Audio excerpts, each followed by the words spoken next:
Good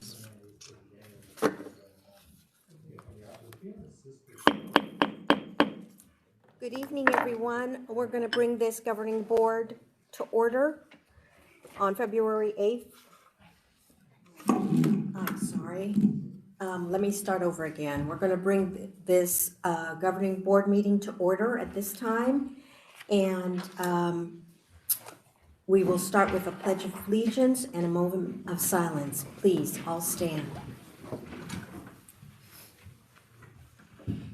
I pledge allegiance to the flag of the United States of America and to the republic for which it stands, one nation, under God, indivisible, with liberty and justice for all.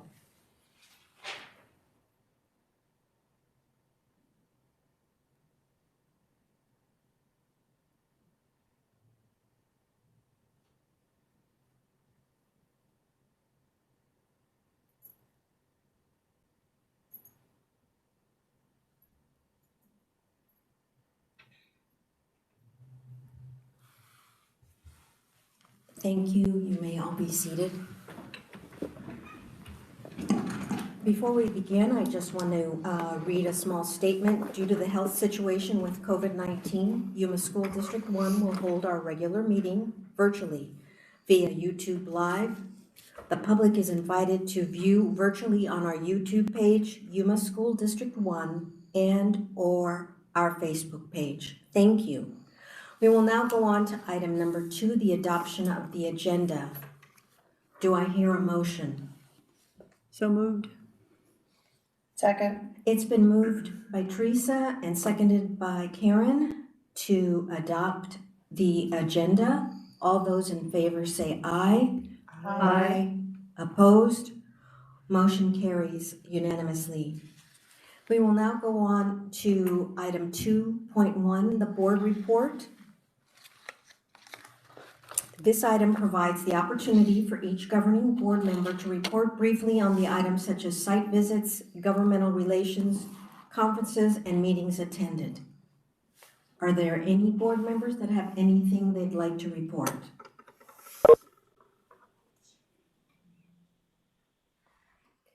Okay, there being none, we will go on to item 2.2, which is the superintendent's report. Mr. Sheldon? Yes, Madam President, members of the board, we are moving right along this evening on our agenda. I would just like to take a moment to highlight the fact that Friday is a non-school day for students because our teachers are participating in the annual district-wide professional learning day. And this year it will be entirely virtual, but I wanted to just bring to the attention of you and to our community as well that the teachers are very excited. There's a great program that's been put together. The classes that teachers are going to be able to participate in filled up very quickly. And teachers as learners is a big part of our pursuit of excellence here in District 1 and maintaining that culture where the teachers continue to learn not only from outside sources but from each other. So we're looking forward to a great day of professional learning on Friday, and we're also looking forward to the March meeting where Mrs. Ward gets to come and present to the board about how the day went. So I wanted to bring that to everyone's attention. I'd just like to thank Wendy and her staff for including us, as always, in the professional development day. It will be a little bit different today, not being able to go out to the site, but Friday. But it's always a very encouraging and very enlightening participation. So for board members, I encourage you to attend if you've not been able to go before. Yes, administrators and district administrators and board members can jump in and out of meetings if you wish, or you can attend full meetings, or just you've got a lot of flexibility on how you can participate on Friday. Okay, we will go on to 2.1, which is the High Five Employee Recognition Program. Mr. Munoz?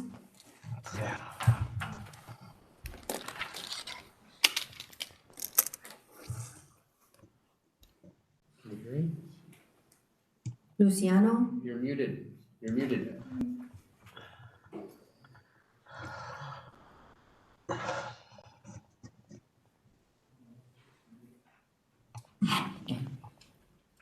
Start again.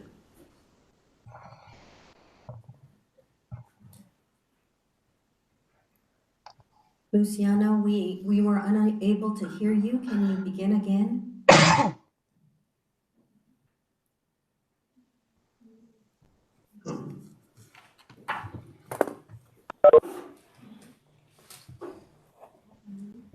Technology, you gotta love it.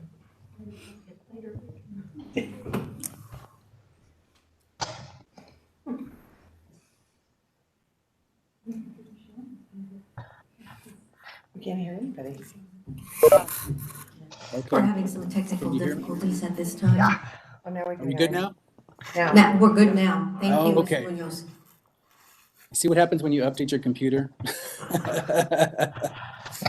So, Madam President, governing board members, we are excited to celebrate our High Five employees for the month of January. So please take your clappers out. We're going to be using them.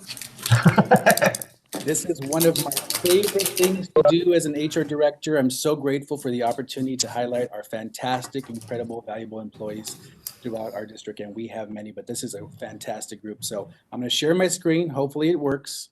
And then we will introduce them individually.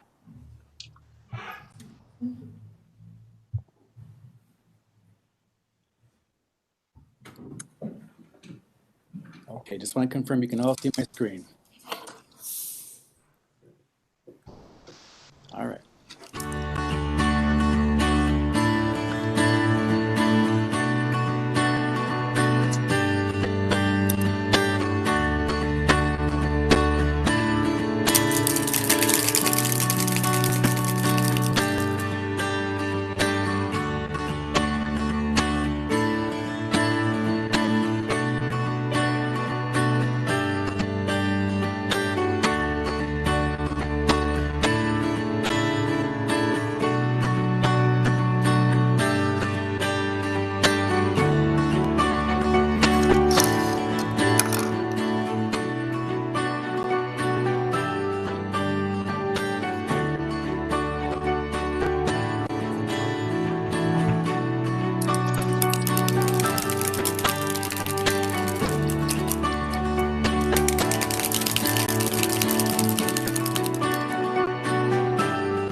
wonderful group of employees.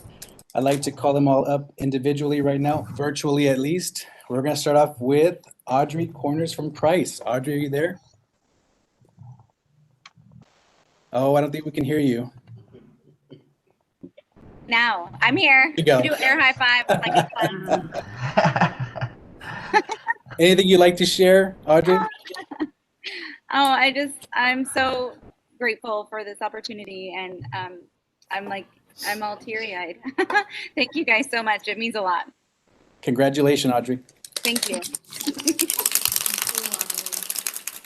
And next from Ron Watson, Martina Thompson, our school registered nurse. Martina, are you there? Yes, I am.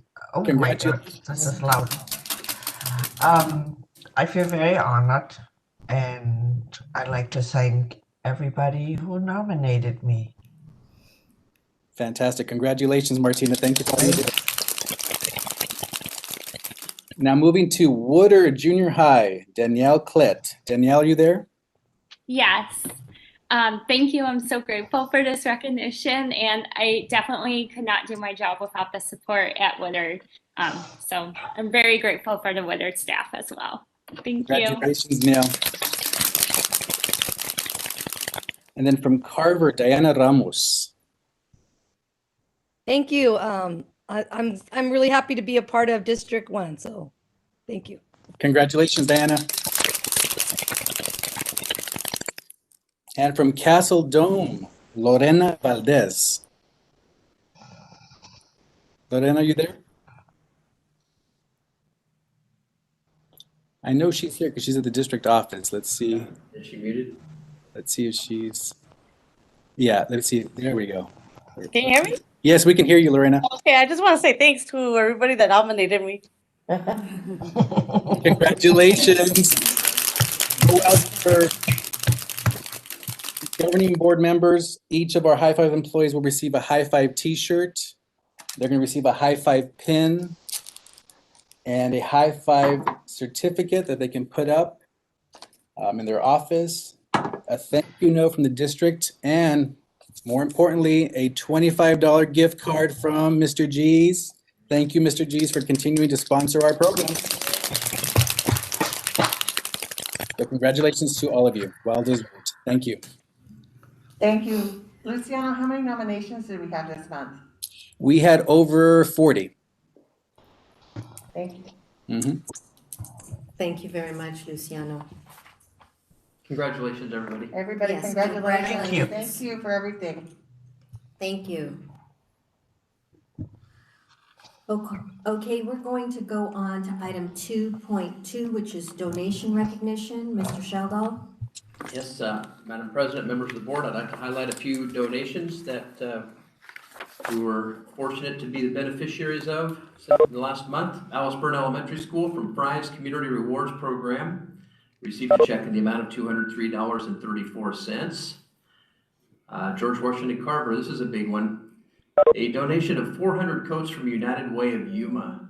The coats will be distributed to kindergarten through fifth graders, and the donation was had an estimated value of $9,300.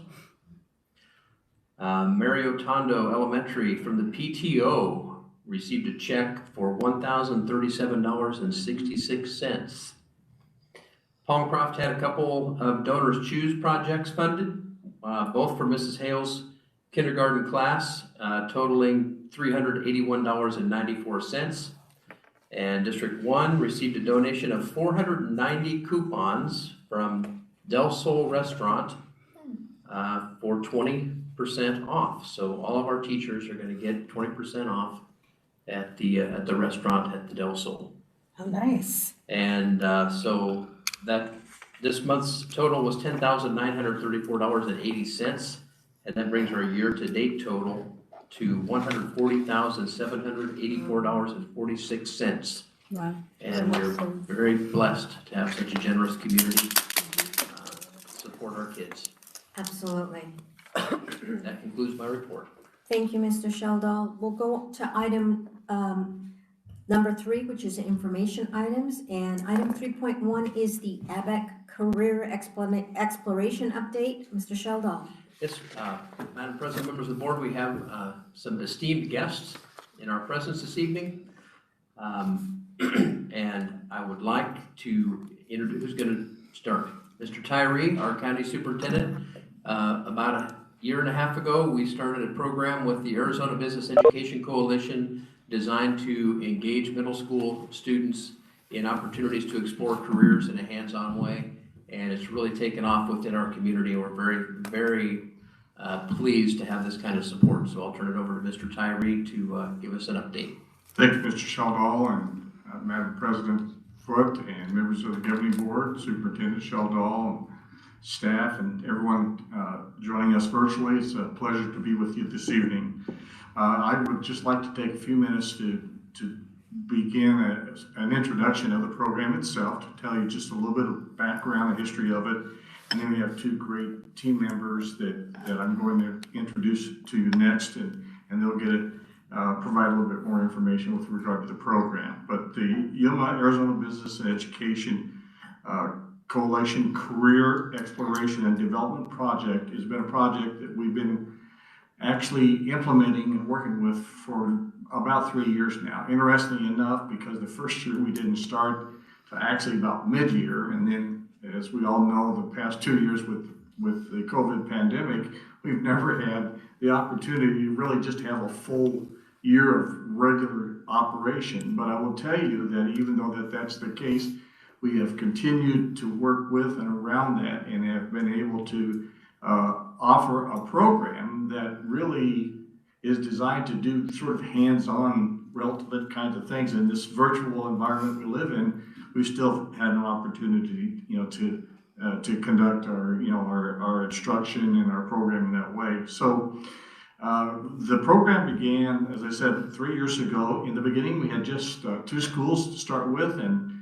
want to congratulate you because our early adopters in that program were your 2 middle schools, Gila Vista and 4th Avenue Junior High School. And then the second year, we grew to a total of 7 schools, and which includes the remainder of your middle schools, as well as 2 middle schools in the Crane School District. We, at this point in time, have commitment to add an additional school next year. And also, it's our hope that beginning also maybe next year or sometime soon after that, we'll actually add another district to the program. And that district would be in South County. We hope to bring on the Gaston School District and widen our scope of what we do in an area that we think is really important to be in.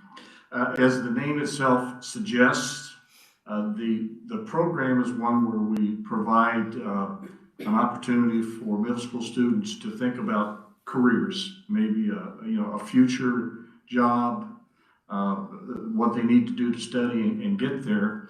But although that's, as the name suggests, is a really important part of it, I would tell you that it's a whole lot more than that. First of all, and I think one of the things that's most important about it is that it provides hands-on, relevant types of activities for our students, which I think we all agree that if our students can do things where it's relevant to them and they can be engaged in it, we think that there is learning there. And that learning opportunity is provided not only within the specific scope of the program, but we think there's an opportunity to actually incorporate or articulate with other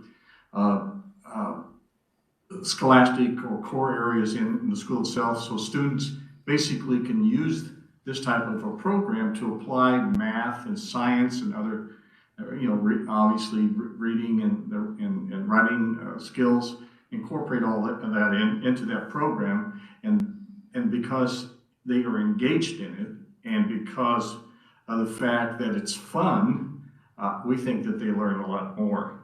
It also exposes our students to learning outside of the traditional walls of the classroom, which once again I think is a real big plus.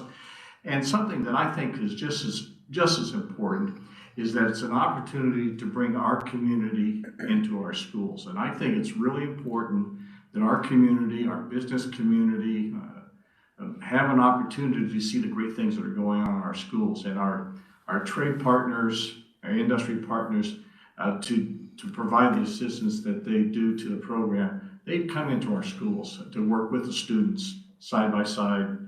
And then they have an opportunity to see what's going on here. And I think there's a real benefit to that. So we want to congratulate you once again as a district for participating, having all of your middle schools, and they are, and your middle schools and your principals are very engaged now.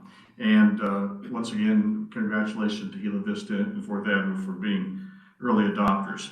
So, you know, the final thing that I would like to say, and this kind of segues into our next presenter, is that when we first began, we had different industry models that we began with, and those were primarily in the area of construction, culinary, and now agriculture quite a bit as well, okay?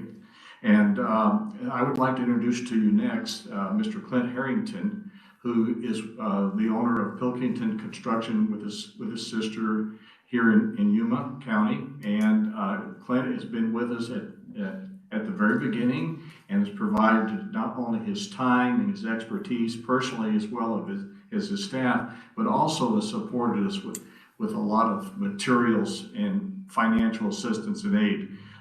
Without people like Clint, this program would not be the way it is.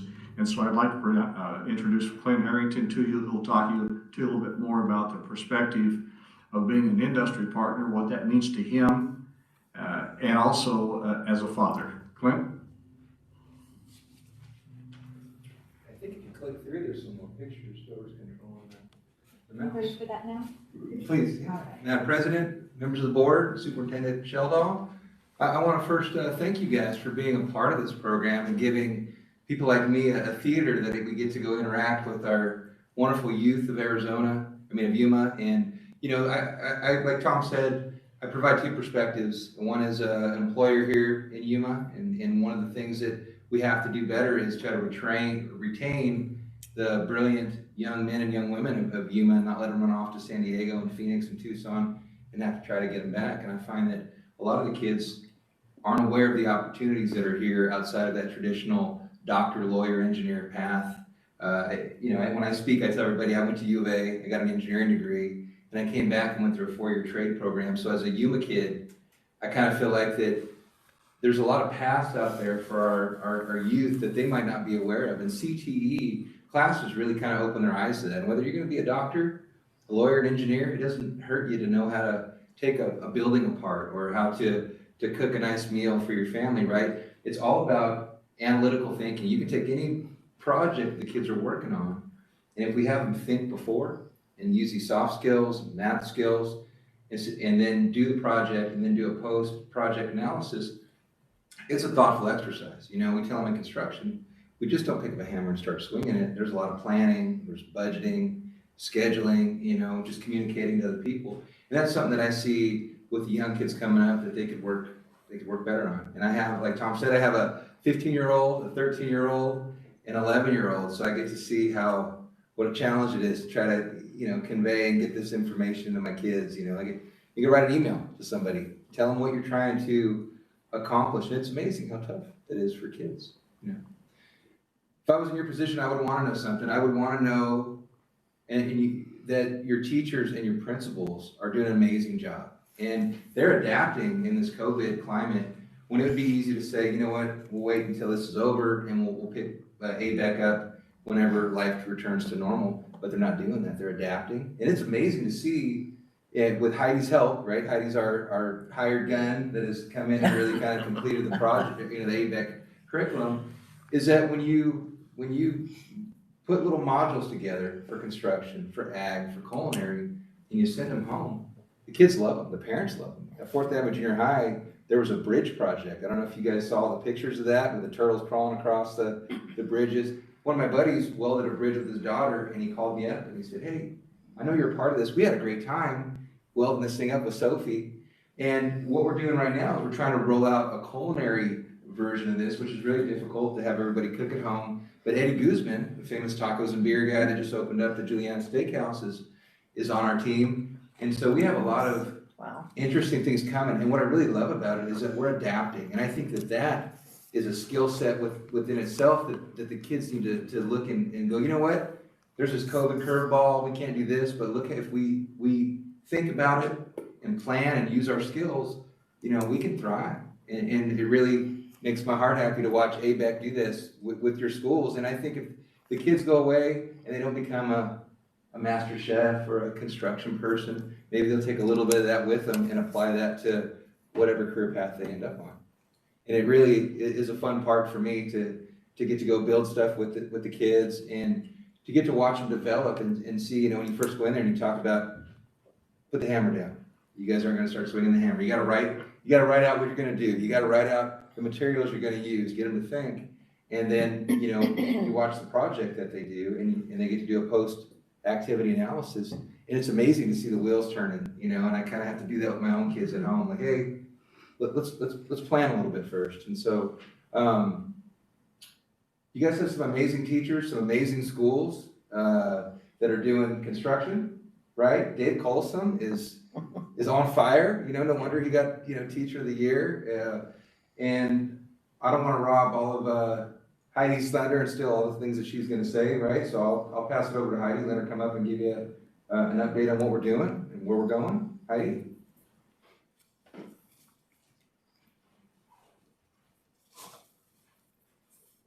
I really love presenting with these two, rock star, hired gun. They use some great words for me. I appreciate it. Madam President and members of the board, I appreciate the opportunity to be here today. Clint likes to jump ahead to the pictures, but if you'll go back to the first slide, he's the pictures guy. He wants us to see all of those pictures. The opportunity that we have to be in the schools right now has been amazing. And as Clint and Mr. Tyree said, your teachers and your principals are doing amazing and great things. And they are not passing the buck and saying, oh, we can't. They're stepping up, they're doing what they need to do. And they're working with us. We've done multiple projects. You know, you see the bridge pictures there. Dave Collison is like, okay, what have you got around your house? Anything you've got in your house, no limits. Make a bridge. It has to hold a gallon of milk. That's the only rule. And these parents engaged and these kids engaged. And then he did a birdhouse, recycle material, look around your house, whatever you've got, build a birdhouse. And they were so engaged. And I would encourage you to look at our Facebook page and go see the pictures. We've posted pictures of all of these things that your teachers are doing and your principals are supporting their teachers. Eddie Guzman, as Clint mentioned, has come on board.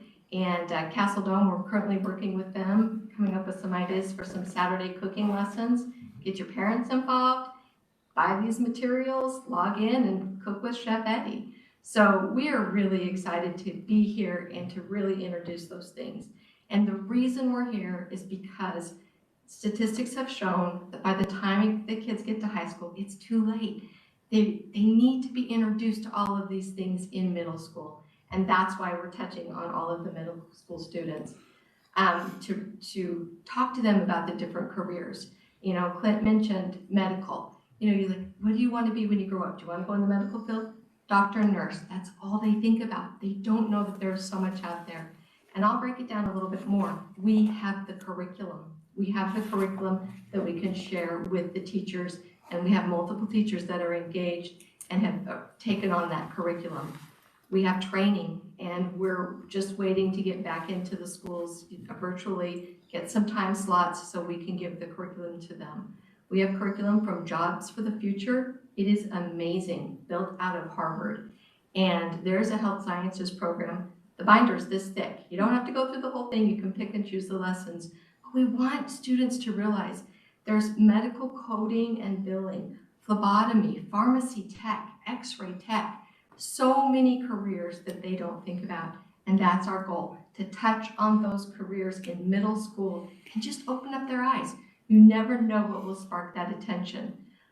With our projects, you know, construction, we have construction curriculum. We just want to get them right there in middle school because then we want them to progress on. And that's the ultimate goal that we have listed here, is that we want them to go middle school to study to AWC in all of these programs, and they can build on all of those and continue on up into higher education. Currently, right now, we have over 1,200 students that are participating in ABEC. We have 45 modules, and we're always looking to bring on more. I'm working with principals right now. It's going to be April soon. They'll be looking at what classes they can offer next fall. And I've just opened up my curriculum book and said, what do you want? And I think that that's so important for them to know that we have that. And I am actively engaging with them and letting them know that we're here to support them.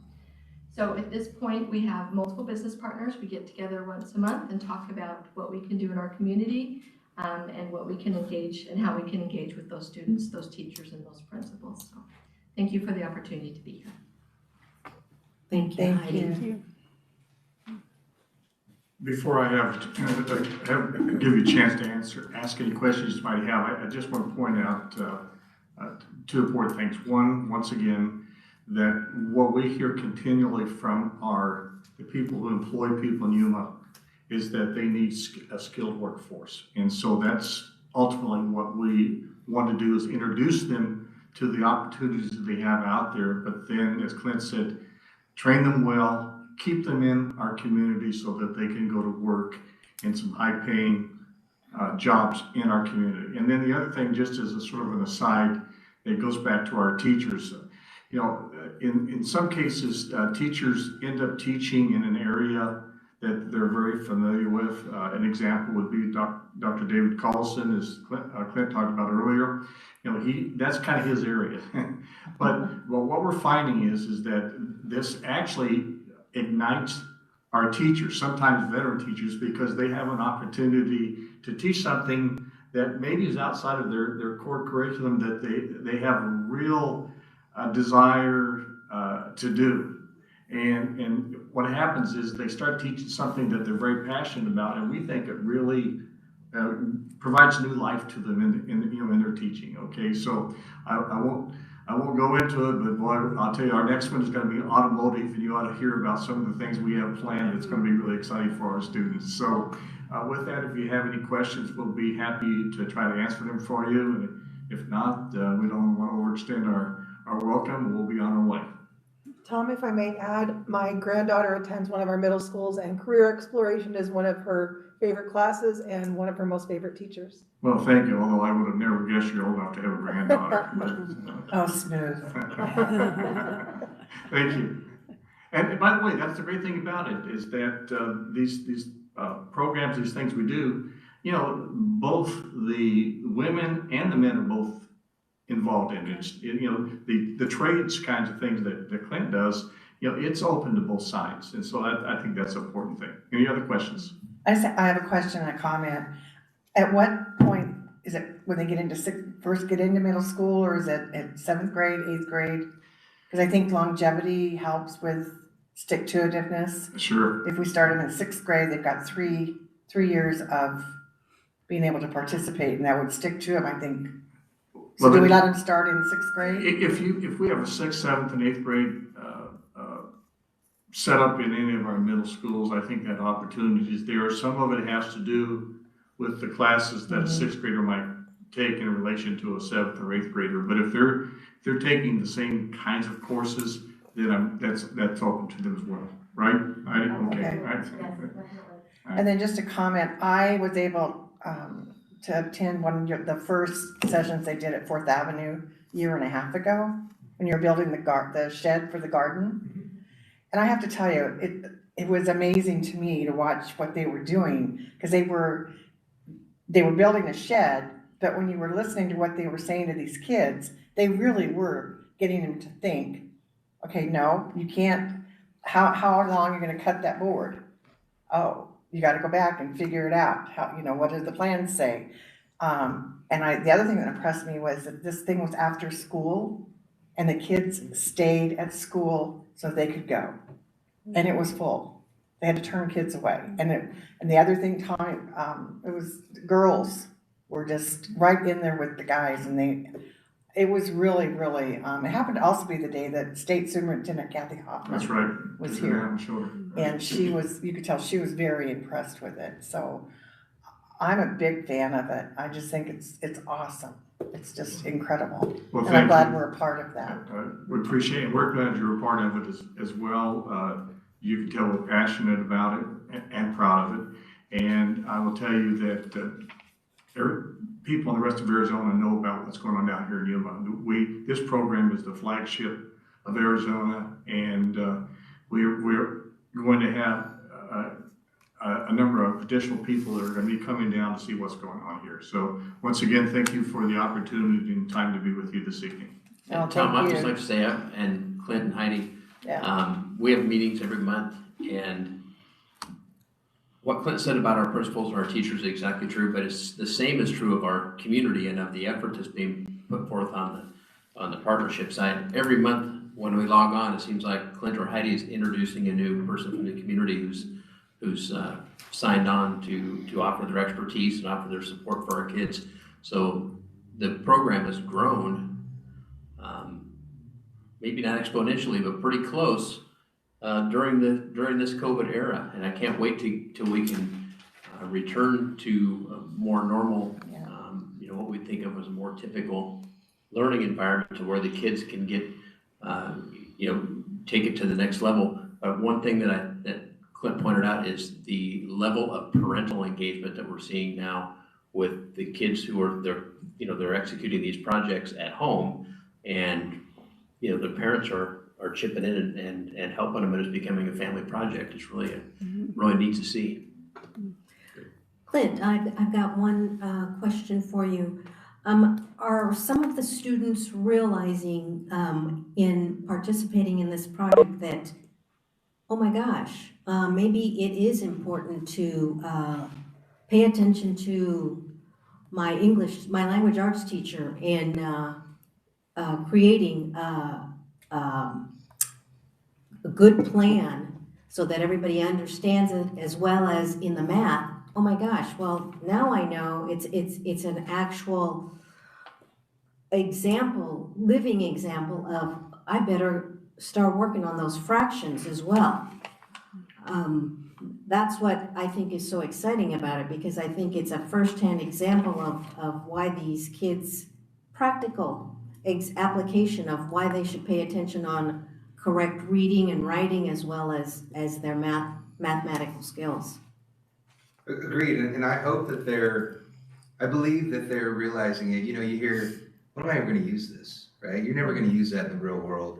And I used to think that too, and I tell my kids and the kids now, you might not use calculus all the time, but you're teaching your brain how to think, right? And you're solving a problem and working through something that you don't know how to solve. I have to do that every day. It may not be calculus, but whether it's dealing with personnel or just dealing with a difficult situation, I think the analytical thinking steps of trying to define what you're going to do and plan and then do it and then look back and say, how well did that go? What went right? What went wrong? What could I have done better next time? And applying those soft skills and the math. And I bet you that everybody believes they can communicate better than they really can until you have to send an email to somebody, that doesn't understand construction. I should be able to send anybody an email where you go, I get it.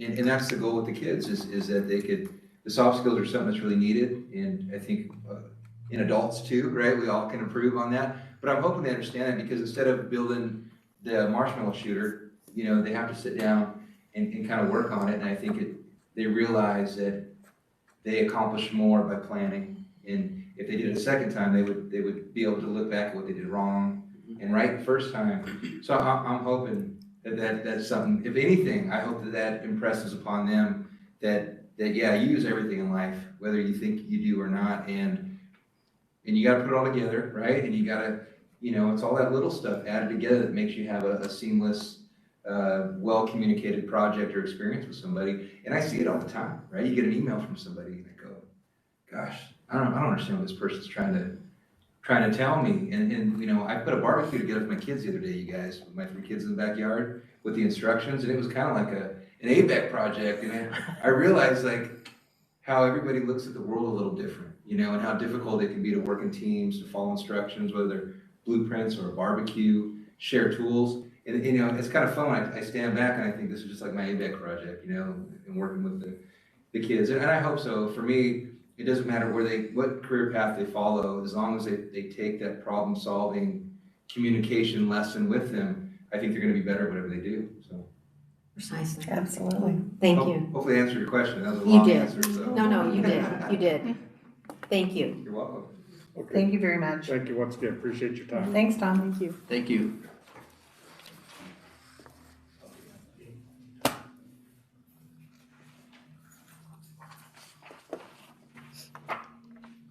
Okay, we're going to go on to item 3.2 which is the district financial trend. Elizabeth Valenzuela. Hi, can everyone hear me? Yes. Yeah, okay, good. Madam President, governing board members, as of January 31st, we've spent 47% of our maintenance and operation budget, 68% of our capital budget, 19% of our computer consortium, 24% of our purchasing consortium, 41% of our transportation consortium, and 47% of our budget. This is very comparable to last fiscal year. Around this time, our M&O was at 48%, so we're trending well still. If you recall, at our September board meeting, I presented the different funding relief sources that were available to our district during this pandemic and the decline of enrollment. We will be awarded another funding relief source. Mid-February, ADE is scheduled to release those amounts to districts. So more to come in a Friday report. We'll give you an actual dollar amount when that becomes available to us. Any questions? There being no questions, we'll go on to item 3.3, which is the enrollment report. Again, Elizabeth. Madam President, governing board members, as of the 100th day of our district-wide enrollment, we did show a decrease of 5.77%. So compared to last fiscal year, that's a decrease of 515 students. Okay. I have a question about that. Okay. I'm wondering, Yes. for those students, are they leaving us and staying in town, going to a charter or another elementary district, or are they leaving town? I can address that. Yeah. The answer is yes, and we don't know. So we've run reports. We've run reports. There's a report in our student information system called Next School. But that only populates when the next school requests records or is acknowledged through a State Department of Education with what we call a SACE number. So there are a lot of kids out there. So we've had kids move out of state. We've had kids go to different districts. We've had kids, go to online charter. But based on our reports, and again, we don't know, we don't have a specific record on nearly this many kids. That's a point of concern. Our teachers, our principals and teachers have been reaching out to kids that kind of that we can't contact. They've been doing home visits. They've been doing everything in their power to find where kids are. But we do have a large number of kids who are unaccounted for. Now, whether they're just staying home and doing some type of a homeschool, whether they joined some sort of another education option, I can tell you that based on what Mr. Tyree has provided us, even the increase in the number of homeschooled students who are registered at the county superintendent's office doesn't come close to accounting for this number. So we're in somewhat of a quandary, to be able to say, here's where they went. We can't give one or two examples of where they went. They've kind of scattered to the winds, and our state has also offered lots of opportunities with these small learning grants for people to take advantage of other learning opportunities that they shouldn't be on. We should be getting follow-up, but currently we're not getting follow-up on a lot of our students that are no longer with us. That's unfortunate. We could take steps to help students perhaps see the value of staying with us if we knew where they were Right. going or why they were going, but it's hard to do so if you don't know where they are. That was our purpose in running the Next School report in the fall, and we just found that it was it wasn't going to be possible to have just a one or two pronged approach to reach a large number of kids. So we're continuing to work on solutions to that. Are there others, I'm sure there are, but other schools within the state that are having the same issue, I'm sure? Public schools all over the state. Is there something out there that maybe some other school is using to track this that? Well, we have a meeting every Wednesday afternoon with ADE, and there's about 50 different districts on there. They share ideas. One number we're down is, if you look at 500 kids, over 100 of those are kindergartners. So it could be that a large number of those folks are just didn't enroll their child in kindergarten this year. So we could have a large number we could have an influx of kindergarten students next year, which brings about the funding issue of not funding a kindergartner as a full student and things like that. But I think in college football terms, they call them red shirts. There might be some folks out there waiting for this next year for things to calm down. Well, that will be interesting when we are getting slowly back into a normal routine, as to see how many we pick up in that area. Like maybe end of the year report, we found them. Yeah, we anticipate that they'll come back. Maybe not all of them at once, but we're confident that once we're able to be back in school full time, what we can offer. The ABEC is a perfect example of District 1 that values the teaching the whole child and those opportunities for engagement, both during the school day and after school. Parents value and students value, and we're sure that when we can get back to offering those, that we're going to have a good success in rebounding. And I don't think, we're not doing anything wrong, we're not doing our job. I think it's just the times that we're in right now, and I have a good feeling that once this all is settled and, the dust is cleared, we're gonna be okay. It's just disheartening to know there's 515 kids out there, and I know you guys all feel the same way. Right. That they're just lost right now.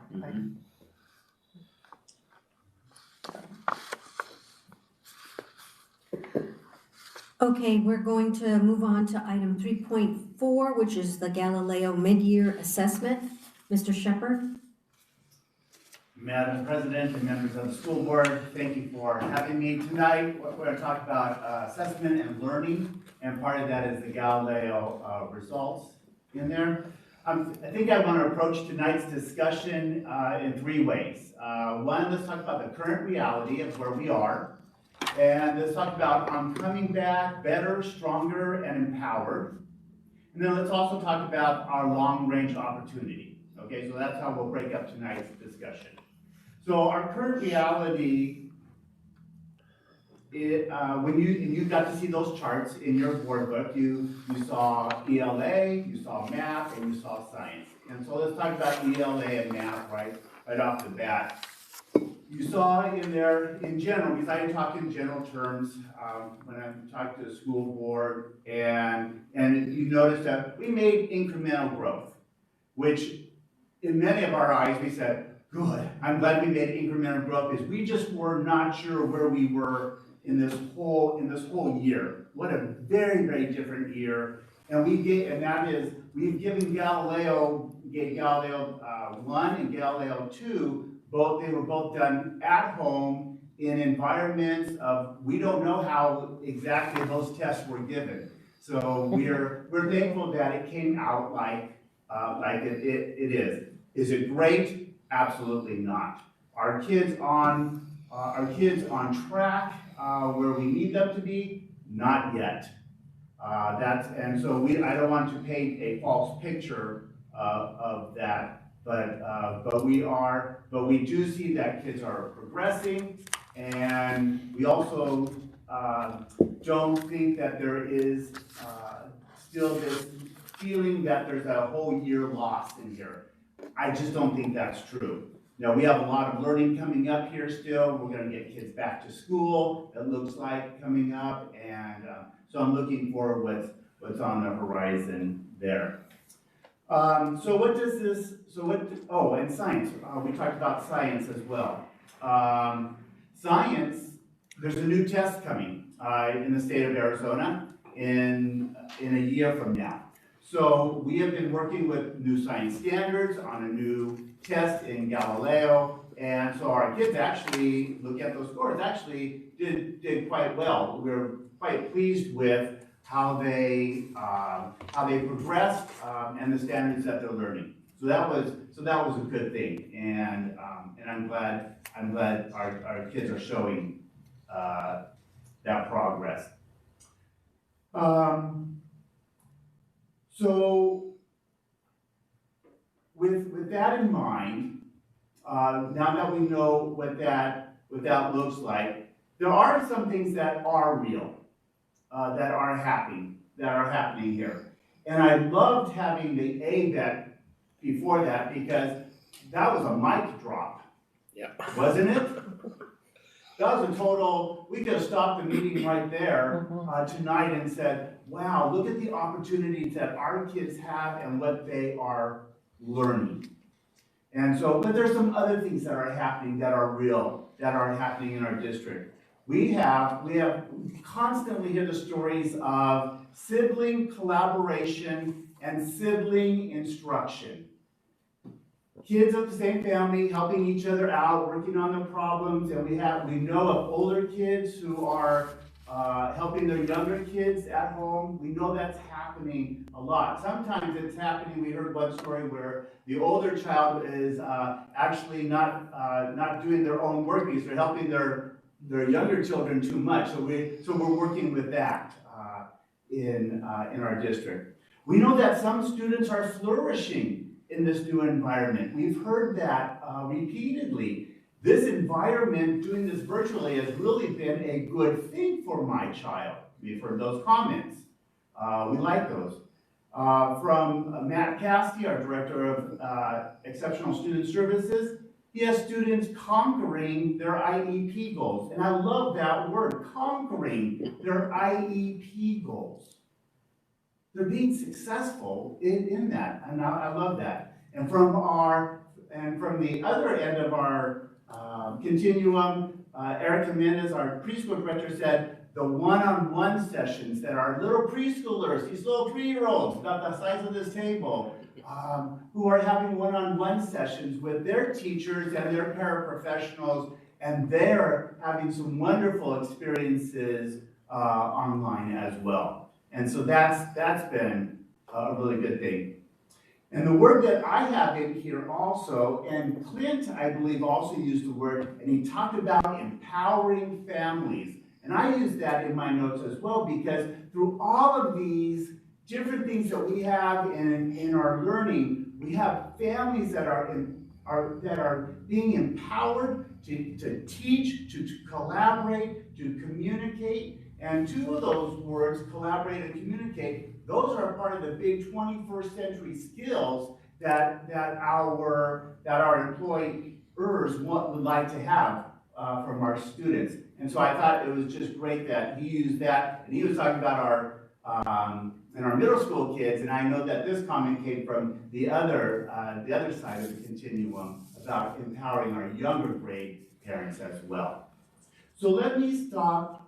Let me say one last thing, and then I'm going to ask you what you would like to talk about as far as the Galileo score. So Diane Ravitch is a blogger. She worked for the Bush administration years ago. One of her articles was in the board book that you could read, and she summarized this section best. And she said, "The time was not lost. It was invested in surviving in a historic period of time in their lives, in our lives. The children do not need to be fixed. They are not broken. They need to be heard. They need to be given as many tools as we can provide to nurture resilience and help them to adjust to a post-pandemic world. And I thought that she just kind of summed that whole idea up about where kids are and how they are learning and how our perspective might need to be a little bit different this year. So let me stop there and let me ask you, what would you like to discuss about any of the Galileo data that you saw or some information you would like? Dwayne, for context, not a deep dive, but I'm just curious how the incremental growth or the growth points from this year's testing compares perhaps to last year or a year before. Yes. So what I do know, so this is something that we would usually have, and we would put it in the board book. We've been asked by our principals not to publicly display where we are right now, because you have to remember, when we do Galileo, everybody's taking this test. It's very stressful. We're in a very different year, and our teachers actually asked the principals, would you please not post the scores right now, because it just puts an added burden on us. And so the principals came to us, we said, yes, we're not going to do that, but that's actually one of the reports that we would actually have, and we actually do that from year to year. So we look at third grade from this year to last year. We also look at cohorts, so we follow kids as they go through the year, because sometimes we have some really high-performing classes. Very interesting to see that go through our district as a whole even, and by school as well. So if that is something you would like, we can prepare that. You can come into the office and you can see that, but at this time we're not distributing it for us to for the public. I think it might be actually a comfort to know that perhaps we're not as far away as we think we were. As you said, kids are learning. They might be incremental, but maybe it would be a relief to say, oh, okay, well, we're okay compared to where we have been at this time in other years as a point of comparison. So I'm curious to see it, but it's not something that we need to dive deeply into. Yeah, in this year, it does not, I'm not sure if it's going to bring us comfort. It's going to say, hey, we're growing, we're just not where we want, where we would normally be in a normal year. And that's just straight up and honest and transparent as we can be. Sure. Okay. So let's talk about how I'm coming back better and stronger and empowered. And so with all the District 1 employees having the opportunity to get the vaccine, and with the positivity rates in Yuma County rapidly declining, it was 57% decline in the last 2 weeks in Arizona. And that figure just came out today, this afternoon, as a matter of fact. We can now look toward coming back better, stronger, empowered. So what will our teachers do? Our teachers will keep a strong social emotional emphasis. And that's what we have asked our teachers to do. When you get on, when your kids come on, we need you to look at all of those kids. Do they look good? Do they look healthy? Because that's what needs to determine how you move forward in your classes. We've been trained using capturing kids' hearts. We talk about the good things. Teachers open up their classrooms talking about that. About good things, and that's important to get those chemicals in your brain moving and thinking about good things, and that helps in our learning. So that continues. We'll need to listen. We'll need to continue to listen to the stories from children, and once they get back, we'll need to give them some opportunities for some creative expression, to give them that venting or that release or that opportunity to let us know how they are feeling. And so I think we're going to have those opportunities. Our teachers will keep communication open with the parents. That's important, especially as we come back there. And our teachers will build resiliency in kids. When I use the word resiliency, a lot of times we think about resiliency as, we just bounce back. I want to think about resiliency bigger and better. I want to think about resiliency as not only do we bounce back, well, we bounce back and we move forward, and we also become empowered by who we are. That's an adult talking, but we want kids to feel empowered about who they are, and we want them to take ownership for the learning. That would be the full version of resiliency, and we look forward to that. And we'll refrain from fixing kids. And Diane Ravitch in that article she said, they did not miss the test prep. They did not miss the worksheets. They did not miss the reading groups. And they did not miss the homework. And she's talking to teachers and said, they missed you. And that's what I think our students are feeling, that they're missing each other, they're missing their peers, their teachers as well. And so we look forward to coming back better and stronger and empowered. And as always, our teachers will pay attention to the needs of our students and accelerate their learning.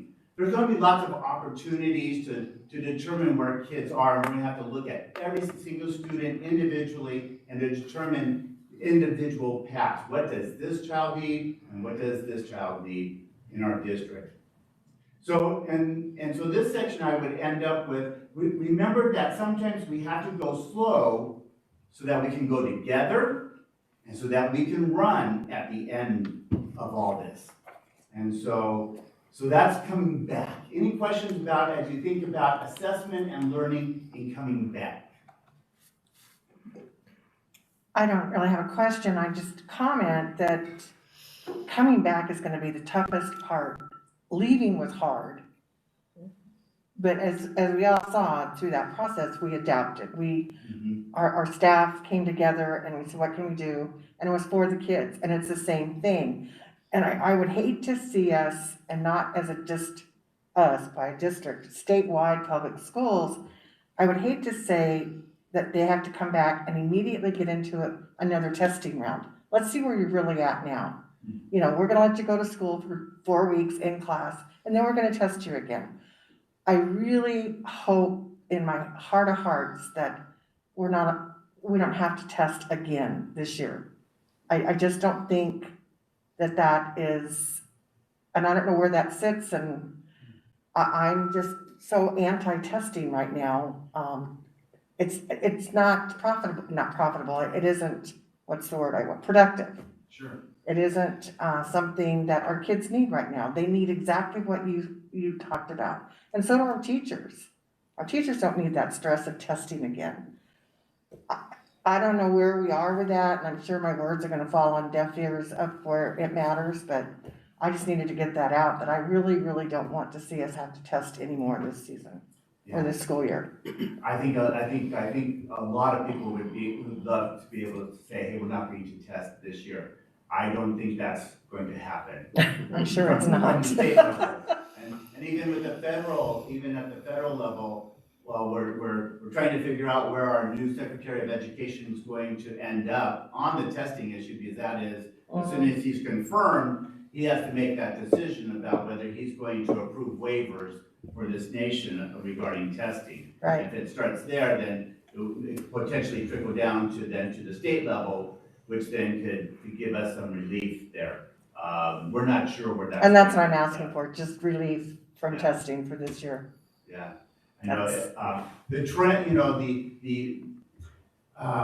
how do you say that this test could be valid, this year? That's the, but yet everybody, we haven't had that relief, at all. I've asked for that relief for we have schools under the targeted school improvement and comprehensive school improvement. I've shared that with you in the past, but those requirements still exist for those schools. Right. And I asked, hey, could we not have this happen?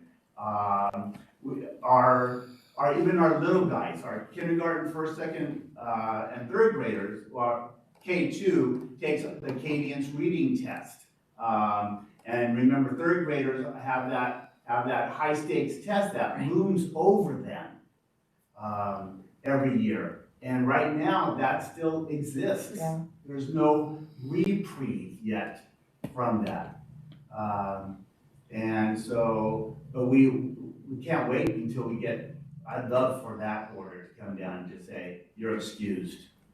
And I think that would just take off the burden of so many things, and we could just really focus on our kids for the remainder of the year, which would be so incredibly important. Because when you stop and think about it, the remainder of the year is not that far away. We don't have that much time. Correct. So. And Dwayne, in light of what Karen also said, I think, and what you said earlier, I think it is much more important to give our kids the chance to vent and via writing, via plays, via any option, as well as our teachers. Because it's been, let's be honest, it's been a very frustrating year. And going forward, I think we need to, we need to continue to be adaptable, because going back,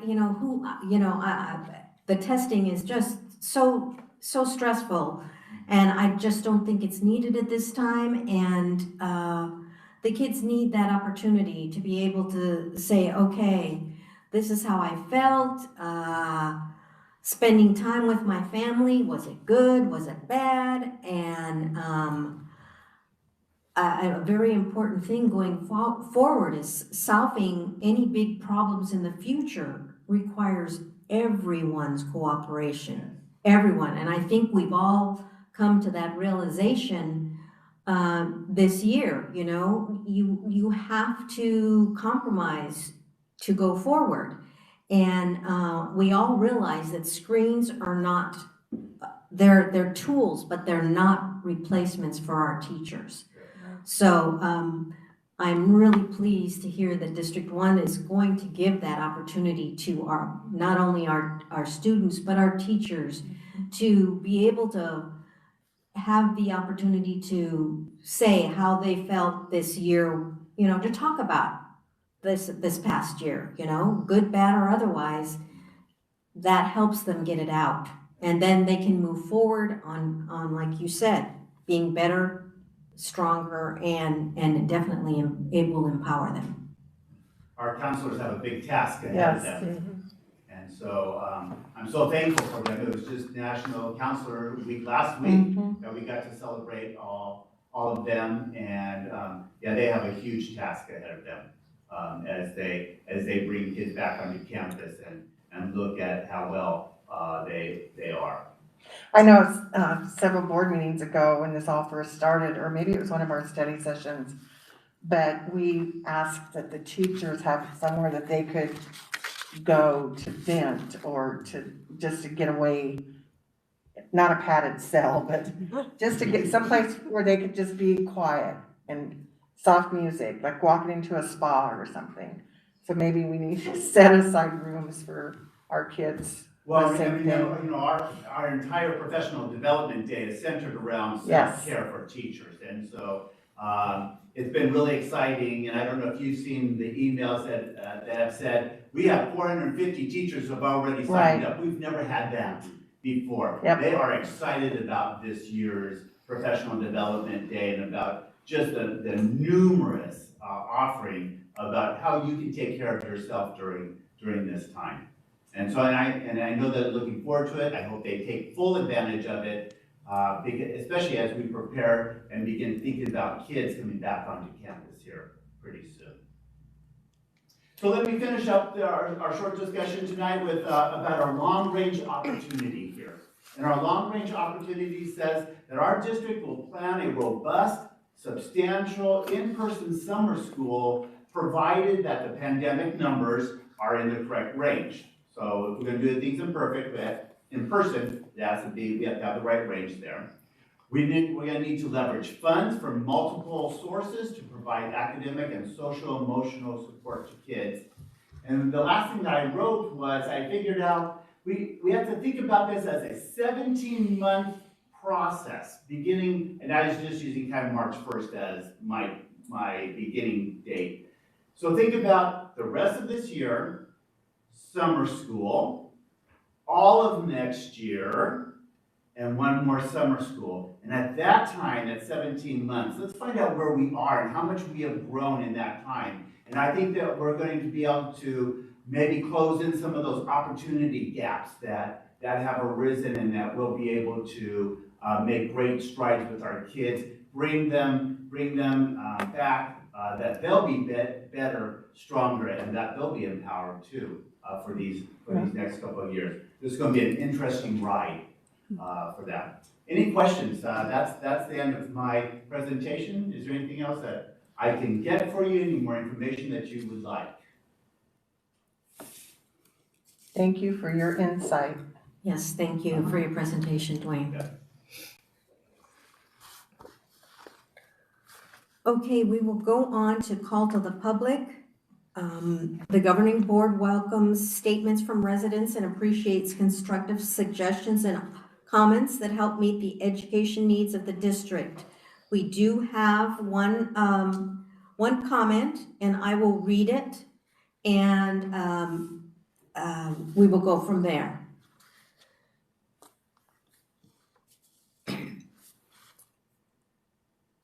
I request permission to address the governing board and have the following statement read on my behalf. And this was from Ms. White. Rumors abound that District 1 is considering returning to full in-person learning. Before that decision is made, please consider the following.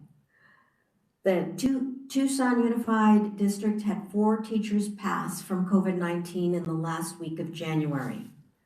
15% of infection cases in Yuma are of children, and that is with the virtual instruction model. The CDC suggests decision makers use one or both of the first core measurements of community burden in addition to a third core indicator, the self-assessed measure of school implementation of key mitigation strategies. These key mitigation strategies should be implemented to the largest extent possible. Currently, Yuma's indicators recommend virtual instruction. I am a teacher in your district. I teach 7- and 8-year-olds. The amount of time I spend on reminding the 7 students in my class of wear your mask, stay 6 feet apart, cover your mouth and nose when coughing or sneezing is a significant part of my day. Replacing lost or torn masks has become a financial responsibility of mine. I've already spent hundreds on plastic shields for my desk, disinfectants to clean during the day, and masks for myself and the students.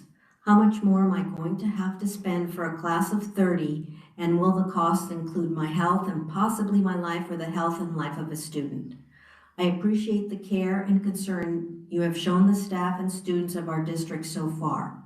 Thank you for your consideration. Ms. White, we appreciate your submission. And at this time, we will go on to item 5, which is the consent agenda. Approval of these items are of a routine nature and those that normally do not require deliberations on the part of the governing board. A board member may pull items which will be discussed and voted on separately. At this time, I need a motion to approve the consent agenda. I move that we approve the consent agenda as presented. Second.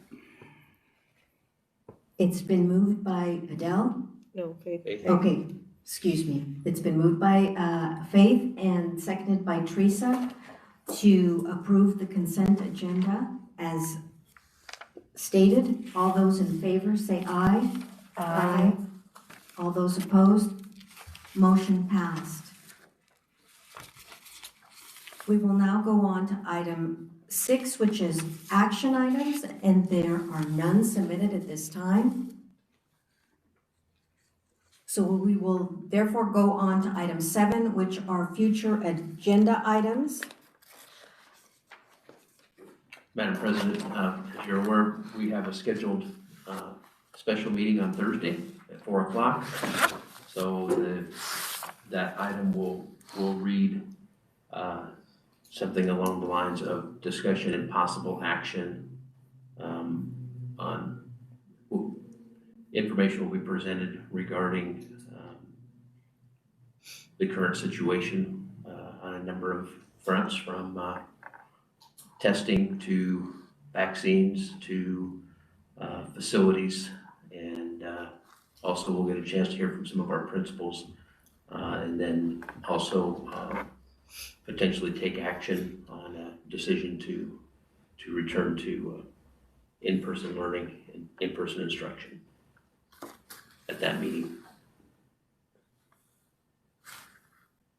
And I did receive a couple items to add, which have been added for the information purposes. And if anyone else has any any items or any topics that you would like to see included in the information portion of Thursday's meeting, just feel free to email me or let me know, and I can make sure that we have that information.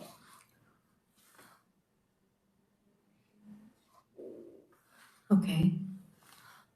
I just have one thing. I want to thank Alice for putting together the District 1 roster. I appreciate it. Yes, thank you, Alice. Okay, if there is nothing else, I will go on to item 8, which is adjourning the meeting. So, meeting adjourned.